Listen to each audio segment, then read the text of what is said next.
You know how much I love to make smaller cards. In fact, as you can see, many of the Stamp TV projects from the past have been these adorable 4¼ inch square cards. The problem is finding the perfect envelope to fit. But with the Score Pal and some cardstock or pattern paper, you can create the perfect matching envelope in the perfect size for your square card. The measurements and instructions I'm showing you today can be found on the Score Pal website. Visit their website for measurements and instructions for other size cards and for all kinds of fun and creative project ideas. Let me show you the tools and products you're going to need for this technique. To begin, you're going to need a Score Pal scoring board, and then I like to use score tape. Of course, you can use any kind of very sticky tape, but score tape is great. You need some sharp scissors. You're going to need a piece of cardstock, and in this case I'm using the Gina K Designs Pure Luxury metallic cardstock in Good as Gold. And then some optional tools for you. You can use a corner rounder and also a Sharpie. What I like to do with the Sharpie is I like to write on my Score Pal. I've already put a dot here at 4¼ inches because that's a measurement I use for so many things. And also down here you can see I've drawn a line into the 6½ inch mark because I'm going to need that mark top and bottom to create this envelope. So to begin, you need to cut your piece of cardstock at 7¼ inches by 7¼ inches, so a nice square.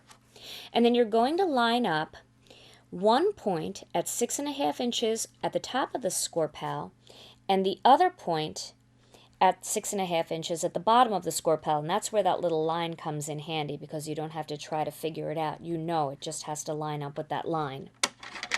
And then using the tool and holding my cardstock steady, I'm going to score my card at 4¼ inches.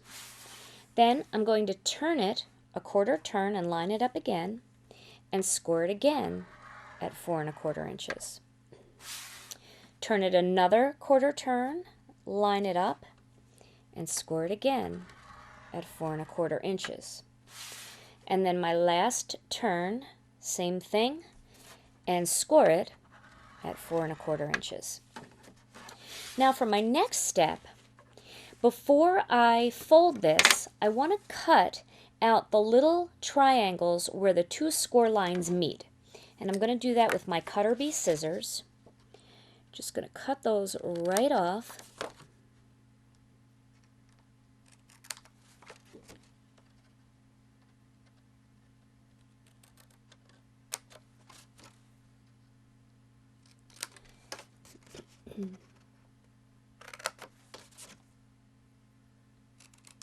And one more to go.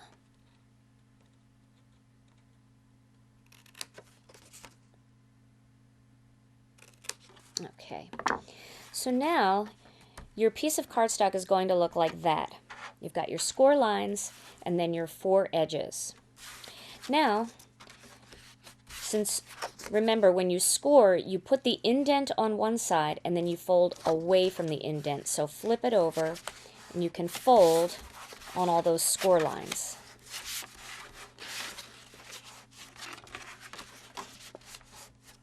Okay, now the next step is I'm going to take some score tape. And one of the things that I love about score tape, and I've used the other tapes, the red line, sticky tape, and all of that. I love that stuff, but you always have to cut the tape because it's got that little piece of plastic. Score Pal created the same high quality adhesive, but you can just tear it like that. And I love that. What I'm doing is I'm going to put a piece of score tape right there on each side of one of the points. And then I'm going to peel away the paper.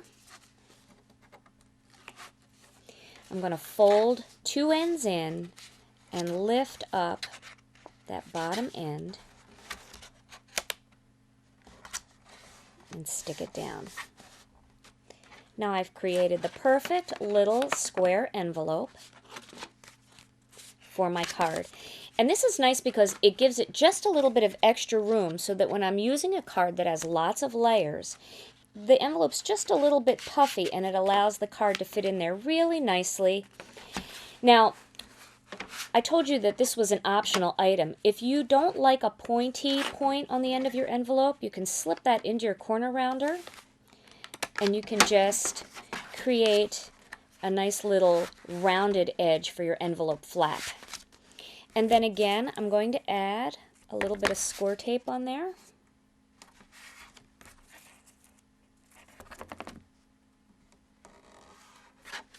And seal my envelope.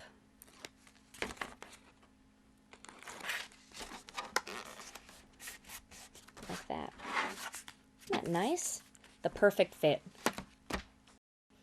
Try creating square envelopes out of vibrant pattern papers. Then slip a gift card in your little square card by attaching it with a glue dot. Let me show you what I mean. Here's a little square card that I made. And then inside, I'm going to take a little iTunes card, put a glue dot on the back. Glue dots are very similar to that gummy stuff that comes on the gift card when you buy it. And I'm just going to pop it onto the card. And then I'm going to put it into a pretty little patterned envelope. Now once you've slipped it into your pattern envelope, you can wrap it with a ribbon and a bow and make it look even more like a present. And I've done that here with this pink one. Isn't that pretty? And I made that perfect bow using my Bow Easy. Making your own matching envelope is quick and easy and makes any card project even more special.